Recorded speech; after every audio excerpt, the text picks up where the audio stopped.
October 28th marked the 49th anniversary of a day that marked the course of my future life. I was 7 years old. It was 2 days before my 8th birthday, and I was in a Halloween parade in Perry Hall for the YMCA. We loaded onto the flatbed truck, the parade float, on Bel Air Road, when we were told we were going to be walking with the float. After about 20 minutes, I got really tired of standing there throwing candy to all the kids.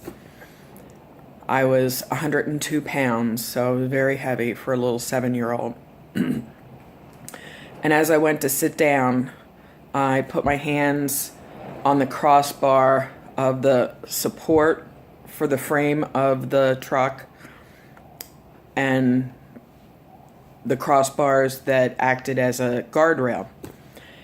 It was not built properly, and it gave way. I fell under the truck, one leg out, one leg behind me. The wheel of the flatbed truck with 31 children on it went up on my leg, stopped when they heard the screams, and backed off. Fortunately, there was an ambulance in the next section of the parade, scooped me up, took me to St. Joseph's Hospital, told me that I would be there for at least overnight. I spent 4 months of overnights, had 12.5 plastic surgeries, thousands of needles. I required the care of many medical professionals, because when it was time to give this kid one needle, it took 5 people. One to hold each extremity and one to give the needle. To this day, I don't really do well with medical stuff. I mean, that was a harrowing experience. Every day for the next 4 months, my mother came in faithfully, cared for me, played with me, brought me food from home, except for 5 days when she couldn't come in because she had the flu.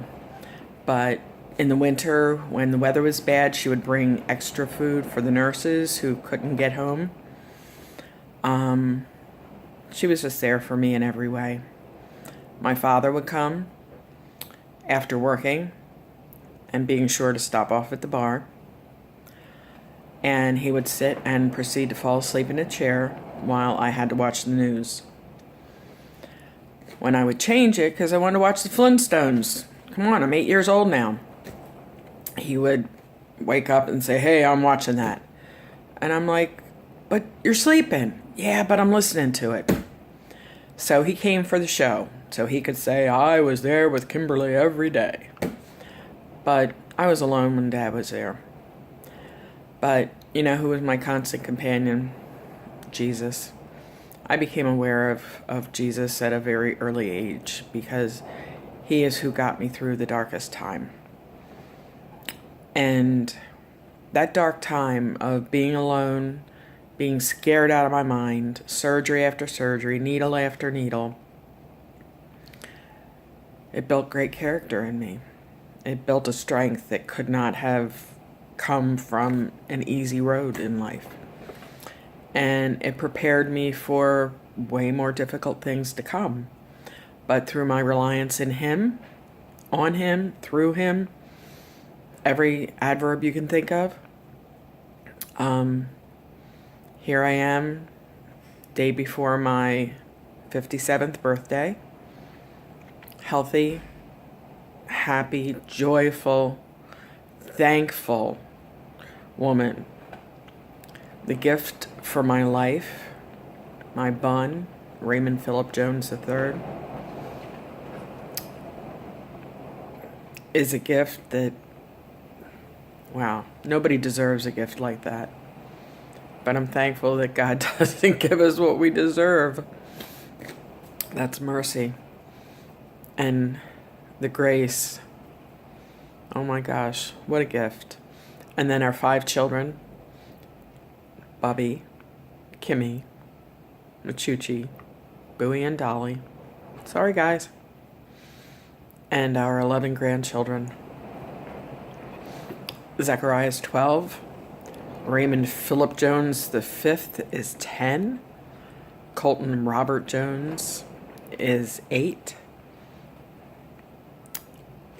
Isaiah Matthew Androlonis will be 7. Autumn Rose Jones will be 7.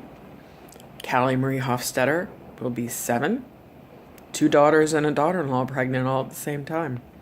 You want to talk about fun? Then we have Miss Ella Marie. Oh my gosh. Ella. She'll be 5. And then we have Jude and Caleb, who will be 3. And we have Miss May, who will be 2. And our precious little Elijah in February will be 1. Right now he's 8 months. Wow.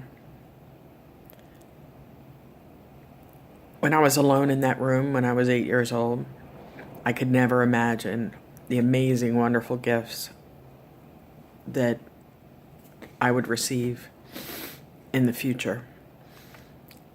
God brought me through a lot of really terribly hard things, but the better parts of who I am come from the hardest things that He's brought me through. And any good in my life, I give all the glory, honor, and credit to Him. And I'm thankful for all the hard things in life that He's brought me through. I may not always feel that way when it's going on. I may not always recognize that it's His work alive in me. But when I get to the other side, I know. I trust. And I never ask Him why. Because He works all things together for my good. So, 49 years ago, that day really set the mark for my life. Hard days to come, chick. But all for my good. All for my good. And I wouldn't trade any of them.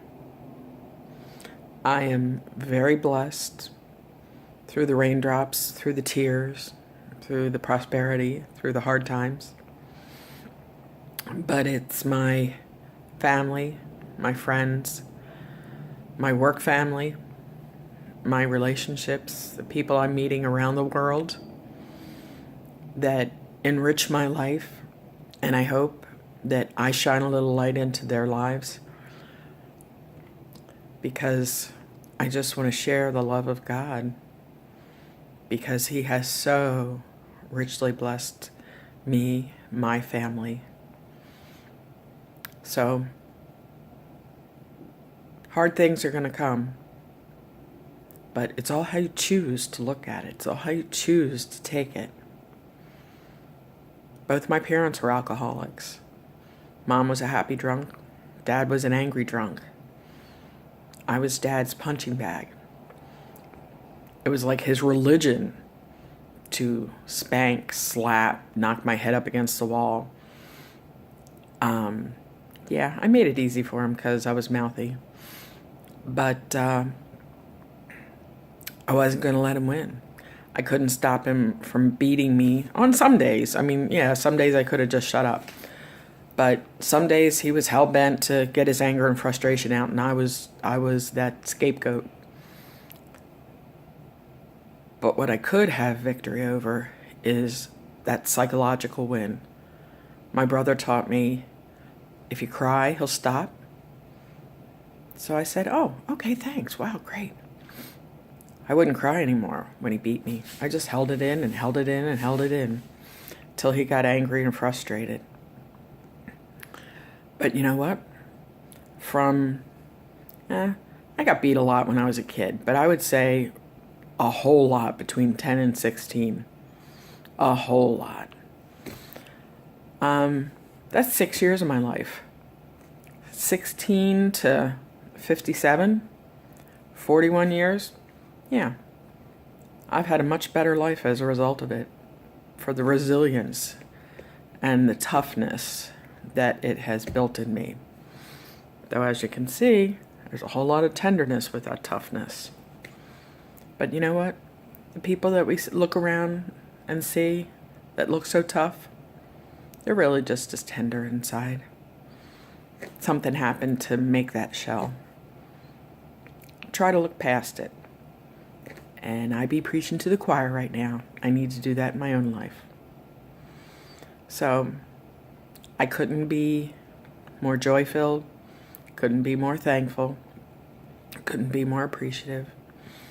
I love my family with all my heart. I love my Lord with all my heart. I'm sorry for when I am not a good ambassador, but He knows me and He loves me anyway. And I'm just very thankful. If you've listened this far, oh my gosh, you poor thing. But thank you, and I hope that it's helped you. Yeah, I know my kids are going to say, Mama, why did you do that? Why do you have to say such stuff? But every other adult that I meet, when they share things that transparently let you see into a frail part of their life, it can really help others, because we're all going through the same thing, just in different ways. You know, my story is A, yours is B, but they're so similar. Smile. You never know what's going on in that other person's life. If you can't say anything, just smile. But if you can say something, give them a blessing. You may get one in return. God bless you.